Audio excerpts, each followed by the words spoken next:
Hi, hello everyone, welcome back to another video on this channel. Today, I'm going to be talking about I-DLE and the growing conversation around how some people feel the group has fallen off, especially when it comes to their music and stage performances. So let's dive into it and unpack everything, because there's a lot to talk about.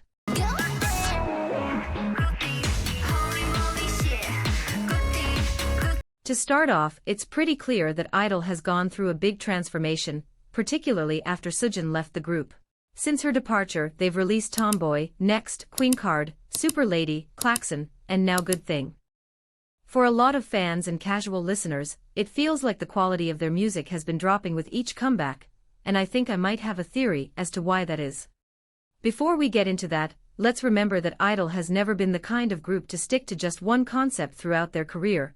If you compare 𝒉𝒏𝒏 to Oh or even Oh My God, they're worlds apart in style, but still, despite all the genre and concept changes, there used to be this one defining element, a certain feeling or identity, that tied everything together and made it unmistakably a I-DLE song.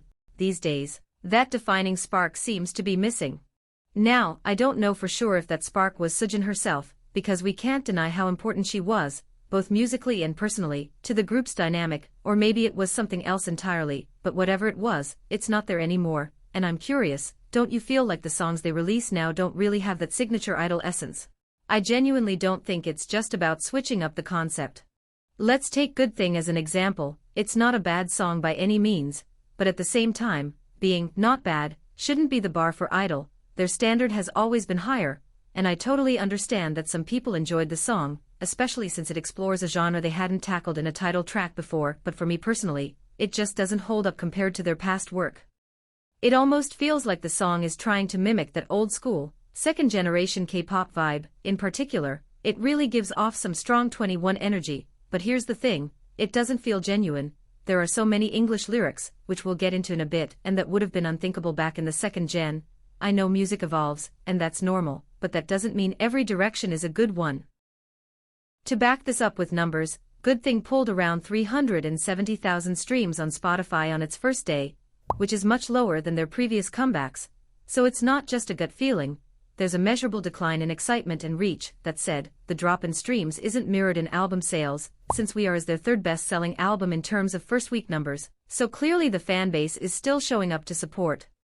Now, before we get to the mini-album as a whole, let's talk about some of the controversy and criticism this comeback has sparked, because there's been a lot of conversation online.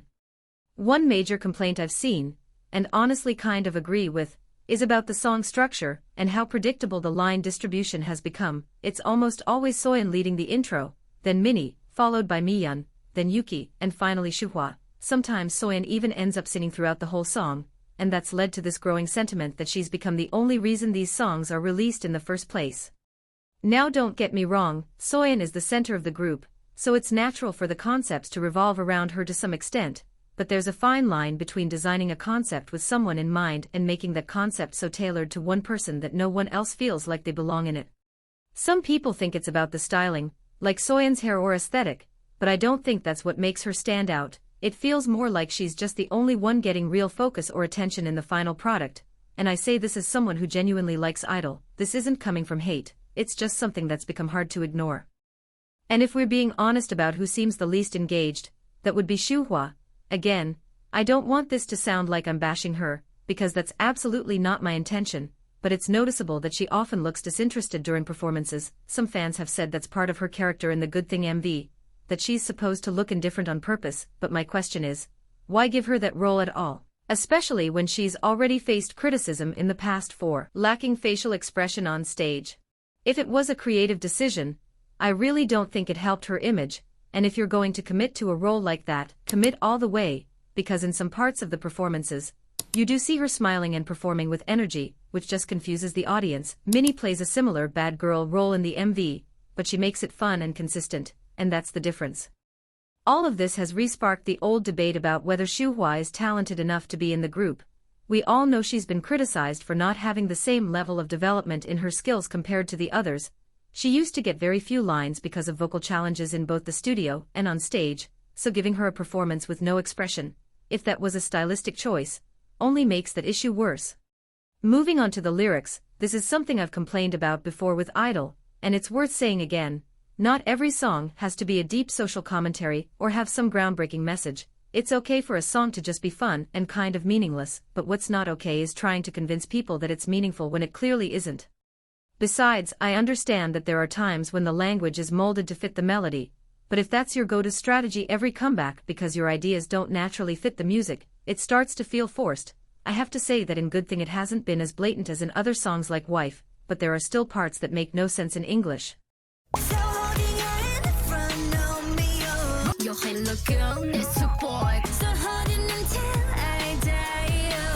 What grammatical, syntactic or logical sense does that make?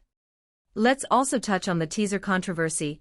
There were accusations that the promo photos for Good Thing look suspiciously similar to Seulgi's Accidentally on Purpose. The songs sound nothing alike, but the visuals in the teasers do share a lot of similarities. I'm not here to say if it's plagiarism or not, but it's definitely enough to raise eyebrows. What do you guys think? Lastly, I want to address something that happened before this comeback but still has fans talking, the re-recording of all of I-DLE's previous title tracks without Soyeon. Yes, they went back and re-recorded every title track to create OT5 versions. It struck me as odd, because not many groups do this, especially when the member who left was cleared of wrongdoing. The only other example I can think of is Stray Kids. I-DLE had already performed OT5 versions of those songs live without re-recording the old ones, so why do it now? And why only re-record the title tracks? It feels like a strange and unnecessary step, especially when everyone knows Soyeon was a part of those songs. What makes it feel worse is how ktube seemed to string fans along, leaving little hints and clues suggesting Soyeon might return, showing 6 objects instead of 5, leaving her name blank in credits, things like that. They kept people hoping, only to turn around and erase her from those songs. Some say that was G-I-DLE and now it's I-DLE, but if you really want to mark a new era, why erase Soyeon from the part she helped create? So it's not that I'm totally against the idea of re-recording songs, it's the timing and the message behind it that feels off. And with all that said, let's wrap things up on a lighter note. I'll end the video by sharing my personal ranking of the tracks from the mini album.